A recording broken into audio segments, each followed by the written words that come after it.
Hi, welcome to Wee Willy Wonderfalls. In the last video I showed you a normal colour change and this is the result. So you can see it's pretty neat. That involved adding the new yarn in the stitch before we started the colour change.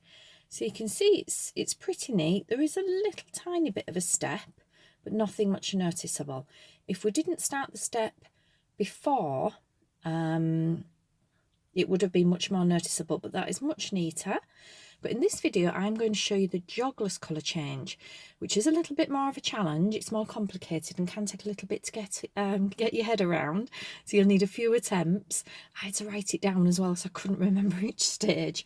But once I got it, it is much even neater than this version. So I'm going to show you that today. If you're quite a beginner, I would suggest just doing the normal colour change video. But if you want something neater and you're a bit more experienced, then go for this one. All right, so I'm going to pull back to where I joined my colour last time. So we're going to go back to there. And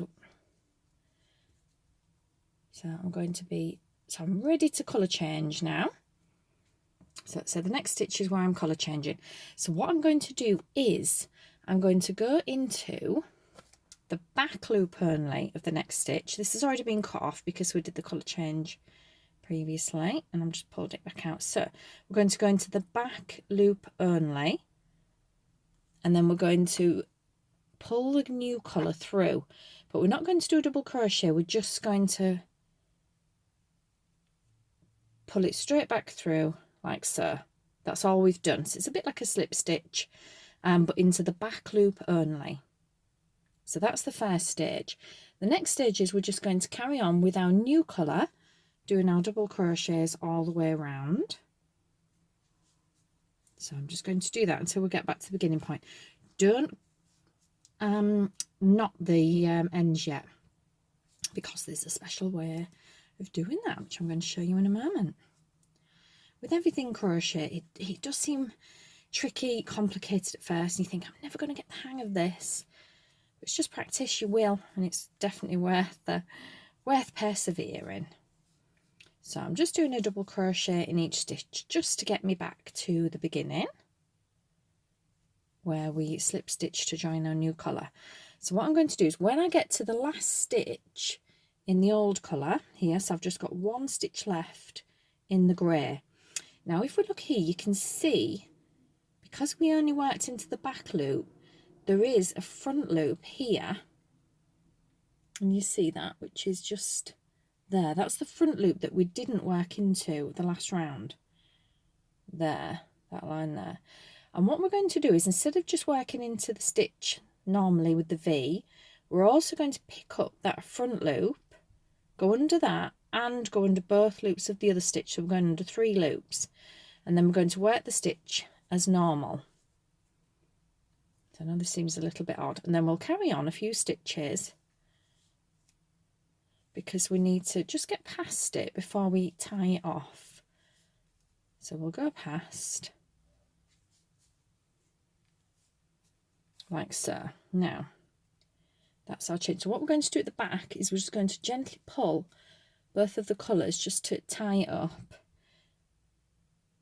I'm going to pull that pink, and it kind of pulls it up to the same level. I'm going to get hold of the grey a little bit as well. The grey where we finished off. So we'll just pull them level. We're not going to pull them too tight so they pucker, but what we're doing is we're just levelling that off to make it really nice and level. You can hardly see the colour change. Now once we're happy with it, when we've just tucked them gently, we're now going to tie the 2 colours at the back.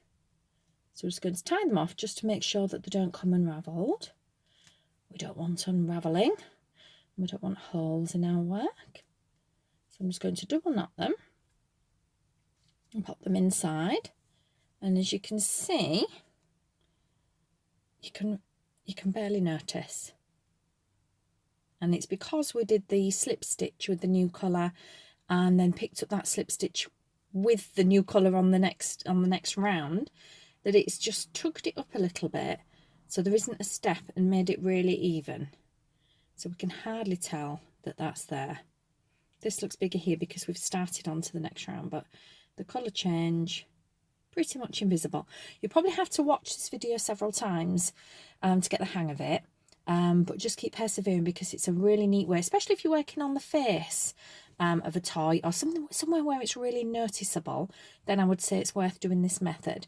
If it's just somewhere that you don't really see it, like under the arm, then the other method of colour change is fine. I hope you enjoyed the video. So that is the Jogless Colour Change. Thank you for watching.